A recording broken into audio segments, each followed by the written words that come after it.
Oi, professor Herbert. Oi, pessoal do YouTube. Hoje falaremos da história apagada da reserpina.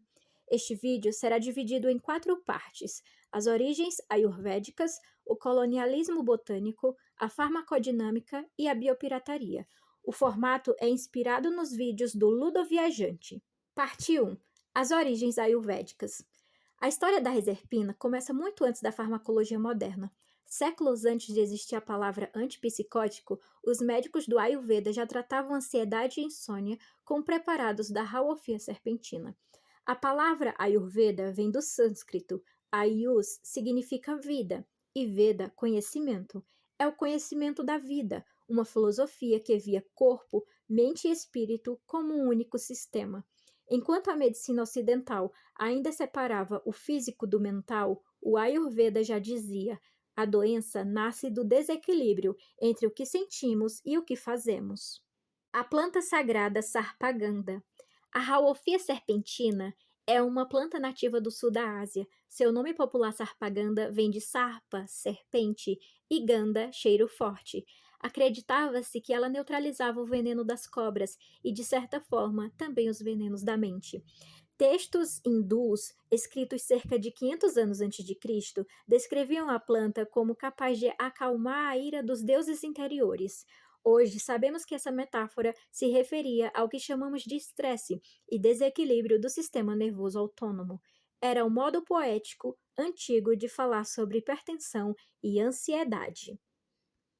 Parte 2: da raiz ao laboratório. Durante o período colonial, botânicos europeus começaram a catalogar plantas medicinais indianas. O gênero Rauwolfia recebeu esse nome em homenagem a um naturalista alemão que estudou espécies tropicais no século XVI. Já no século XX, o médico indiano Rustom Javakil comprovou o que o Ayurveda já sabia há milênios: a sarpaganda realmente reduzia a pressão arterial. Em 1949, ele então publicou seus resultados em um importante jornal científico. 3 anos depois, em 1952, pesquisadores da farmacêutica suíça Ciba isolaram o princípio ativo, a reserpina. Nascia o medicamento Serpazil, marca registrada, um dos primeiros antihipertensivos e antipsicóticos modernos. O que era raiz virou cápsula, o que era tradição virou patente. Parte 3: farmacodinâmica. A Rauwolfia serpentina contém mais de 50 alcaloides, substâncias ricas em nitrogênio que interagem com o sistema nervoso. Entre elas, a reserpina se destacou.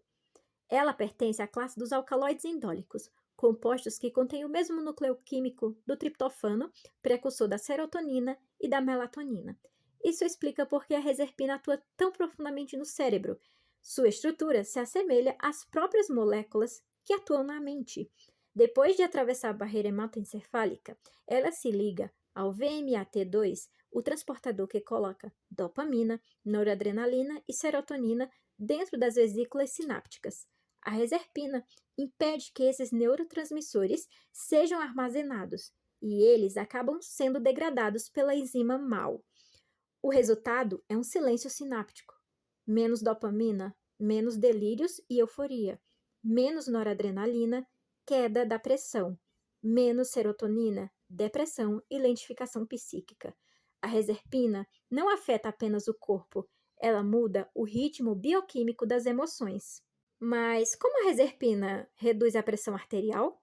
Além de agir no cérebro, a reserpina também interfere na comunicação entre o sistema nervoso e os vasos sanguíneos.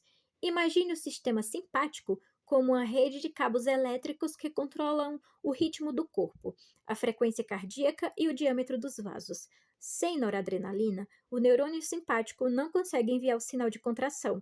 O resultado é direto: os vasos dilatam, o fluxo de sangue aumenta e a pressão arterial cai. Por isso, a reserpina é classificada como um antihipertensivo de ação central e periférica. Dentro dos neurônios, os neurotransmissores ficam guardados em pequenas vesículas, como se fossem caixinhas de correio químico. Quando o neurônio precisa mandar uma mensagem, ele abre uma dessas caixinhas e libera o conteúdo. A reserpina impede o reabastecimento dessas caixinhas. Aos poucos, o estoque de mensagens se esgota.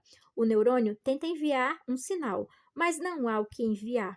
E quando o cérebro fala menos, o corpo desacelera, o coração bate devagar, os vasos se dilatam e a pressão cai. Esse é o preço do silêncio. Parte 4. A biopirataria.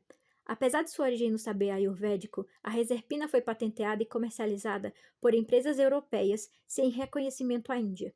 O princípio ativo isolado pela farmacêutica Ciba, na Suíça, transformou-se no Serpazil marca registrada, exportado para o mundo todo. O que era um remédio popular, vendido em feiras e templos, virou produto global, protegido por leis de propriedade intelectual criadas fora do território onde nasceu. Foi um dos primeiros exemplos do que hoje chamamos de biopirataria, quando o conhecimento tradicional é apropriado, industrializado e vendido, apagando sua origem cultural. A rauofia serpentina deixou de simbolizar equilíbrio entre corpo e espírito e virou o símbolo do colonialismo científico, o conhecimento que sai de um território e volta como patente estrangeira. O legado. O legado da reserpina é duplo.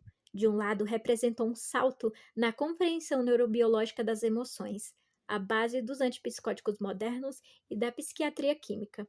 De outro, revelou quanto o avanço científico pode se apoiar sobre silêncios, o silêncio das culturas tradicionais, que transmitiam o uso da sarpaganda por gerações. Hoje, a reserpina é lembrada não apenas como um fármaco, mas como um símbolo do diálogo entre ciência e ética, entre o que descobrimos e o que escolhemos reconhecer.